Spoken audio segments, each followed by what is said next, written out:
जय हिंद दोस्तों, मैं स्वागत करता हूं आपका अपने YouTube चैनल @ कदम हिंदी की ओर में। और आज मेरी तरफ से आप लोगों को शिक्षक दिवस की हार्दिक शुभकामनाएं एवं ढेर सारी बधाइयाँ। मित्रों, जैसा कि हम सभी लोग जानते हैं कि प्रत्येक वर्ष 5 सितंबर को विश्व शिक्षक दिवस के रूप में मनाया जाता है।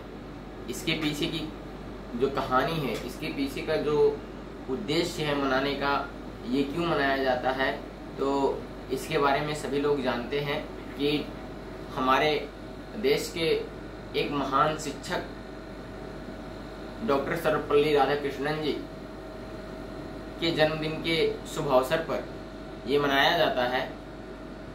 और उन्हीं की यादगार में उनके ही इस महान जन्म दिवस को मनाने के लिए हर्षो उल्लास के साथ हम लोग आज का दिन अपने गुरु के प्रति समर्पित करते हैं। आज के दिन बच्चों को ये बताया जाता है कि हमारे जीवन में गुरु की क्या महत्ता होती है, गुरु की क्या महिमा होती है, और एक शिक्षक किस तरीके से एक अबोध बालक के जीवन को उज्जवल करने के लिए खुद को मोमबत्ती की तरह जलाता है, एक दीपक की तरह खुद को जलाता है और उस दूसरे बच्चे के, अबोध बच्चे के जीवन को प्रकाशित करता है। केवल एक ही नहीं बल्कि अपने जीवन काल के समय तक, पर्यंत समय तक एक शिक्षक सैकड़ों, हजारों, लाखों बच्चों को उनके जीवन के उद्देश्य तक पहुंचा करके और उनके जीवन को प्रकाशित करते हैं। तो ऐसे गुरु के चरणों में मैं कोटि कोटि नमन करता हूं और मैं उनके लिए पहले एक वंदना समर्पित करता हूं। अखंड मंडलाकारं व्याप्तं येन चराचरं तत्पदं दर्शितं येन तस्मै श्री गुरुवे नमः। अज्ञानतिमिरान्धकारस्य ज्ञानाञ्जनशलाकया चक्षुरुन्मीलितं येन तस्मै श्री गुरुवे नमः। तस्मै श्री गुरुवे नमः। तो हम लोग जानते हैं कि कहा गया हमारे धर्म ग्रंथों में, गुरुर्ब्रह्मा गुरुर्विष्णु गुरुर्देवो महेश्वरः गुरुर्साक्षात् परब्रह्म तस्मै श्री गुरुवे नमः। तो मित्रों, यानी कि गुरु की महत्ता इतनी बताई गई, गुरु की महत्ता का वर्णन इतना किया गया है और गुरु की महिमा इतनी है कि कबीरदास जी ने अपने दोहे में लिख दिया है कि 7 समुद्र की मसी करूं लेखन सब बन राय और सारी धरती कागज करूं फिर भी गुरु गुण लिखा न जाए। यानी कि गुरु की महिमा का कोई वर्णन ही नहीं किया जा सकता। गुरु की महिमा इतनी अनंत और इतनी बड़ी है, इतनी परोपकारी है कि उनकी महिमा का कोई वर्णन नहीं, संभव ही नहीं है।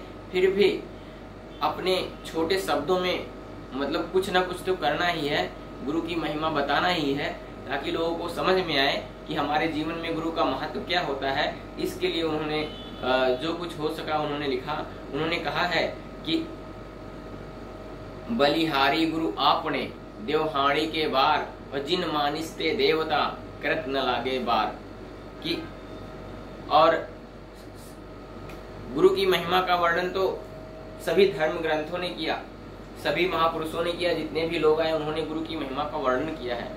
तो हमारे जीवन में गुरु एक ऐसा व्यक्ति होता है। गुरु वैसे तो किसी व्यक्ति का नाम नहीं होता है, न दाढ़ी मूछ का नाम होता है। गुरु एक पावर होती है, गुरु एक ताकत होती है जिसको हम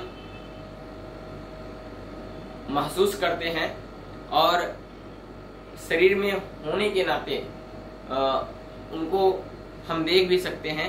वैसे हमारे 7 प्रकार के गुरु बताए गए हैं।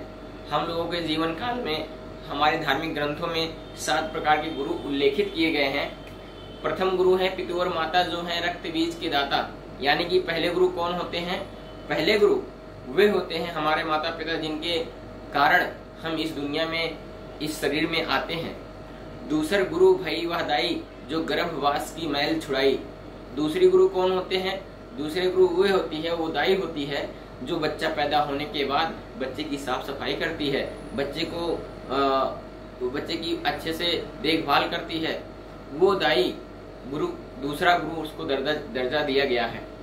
तीसर गुरु जो नाम रखावा, नाम ले ले ग्राम गोहरावा। तीसरा गुरु कौन होता है? पहले नामकरण संस्कार होता था, तो जो हमारे नामकरण संस्कार करते हैं, आज की तरह लोग अपने मन से ऐसे कोई भी नाम उठा करके नहीं रख देते थे। पहले के लोग अच्छे नाम रखवाते थे, और तभी कहा गया था यथा नाम तथा गुणे, जैसा गुण वैसा नाम, तो उसके हिसाब से रखा जाता था। तो जो हमारा नामकरण संस्कार करवाते थे वो भी हमारे तीसरे गुरु थे। चौथा गुरु जो दीक्षा देना और संसारी सब मार्ग चीना, यानी कि चौथे गुरु वो होते थे जो हमें संसार की वस्तुओं का ज्ञान कराते थे, संसार की वस्तुओं का बोध कराते थे। हमें हमारे जीवन यापन के लिए हमें ऐसा बना देते थे कि हम अपने जीवन में एक हुनर, एक कला सीख करके और इस जीवन को चलाने के लिए, जीवन रूपी गाड़ी को चलाने के लिए कुछ ना कुछ हम कर्म करते रहते थे, जिससे हमारा भरण पोषण चलता रहे, होता रहे। और पांचवा गुरु जो दीक्षा दीना, राम कृष्ण का सुमिरन कीना।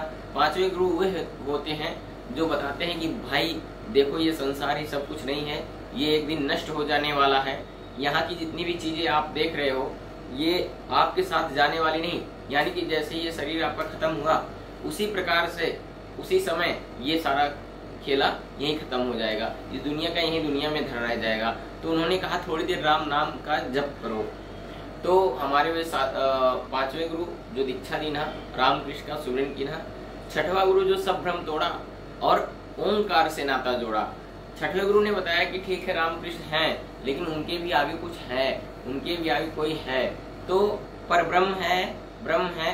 तो उन्होंने उसका वहां तक ओंकार से नाता जोड़ा, ओंकार तक उन्होंने पहुंचाया। फिर सतवें गुरु जो सत शब्द लखावा और जहाँ का जीव तहाँ पहुंचावा। यानी कि इसके बारे में हम कह सकते हैं कि सतवां गुरु वो होता है कि जो इस मनुष्य शरीर के अंदर शक्ति, एक पावर सत्ता बैठी हुई है, जो इस मनुष्य शरीर को चला रही है, जिसकी बदौलत ये मनुष्य शरीर जो हमें मिला है ये चल रहा है, ठंडी गर्मी का असर का महसूस करता है और कट जाने पर दर्द का महसूस करता है। लेकिन जब वो पावर निकल जाती है तो इस शरीर को चाहे बोटी काट डालिए, कोई दर्द नहीं होता, ठंडी गर्मी का कोई असर नहीं होता है। कोई कुछ भी कह दे, कोई कुछ भी कर दे, लेकिन इसको कोई असर पड़ने वाला नहीं होता। तो उस पावर, वो जो पावर है, वो जो सत्ता है जो इस शरीर को चला रही है, यानी जिसको हम आत्मा कहते हैं, रूह कहते हैं, सोल कहते हैं, वो आत्मा यहाँ की रहने वाली नहीं है, जो अजर अमर है। वो अपने निजधाम कैसे पहुंचेगी, जो उसका रास्ता बता देते हैं, जो उस निजधाम जाने तक का रास्ता दिखा देते हैं और पहुंचा देते हैं, वे सातवें गुरु होते हैं। तो हमारे धार्मिक ग्रंथों में इन 7 प्रकार के गुरुओं का उल्लेख किया गया है और मैं उन 7 गुरुओं को आज नमन करता हूँ, प्रणाम करता हूँ कि और जिन्होंने हमें जीवन में जो कुछ भी सिखाया है, यानी कि अगर कोई हमें अच्छे कार्यों के लिए हमें प्रेरित किया है और अच्छे कार्यों पर चलना सिखाया है, तो वो हमारे गुरु ही होते हैं एक प्रकार से। तो मैं उन सबको नमन करता हूँ। और मित्रों, आज के दिन जीवन में गुरु का होना अत्यंत आवश्यक है। बिना गुरु के हम कुछ कर नहीं सकते हैं। बिना गुरु के हमारा जीवन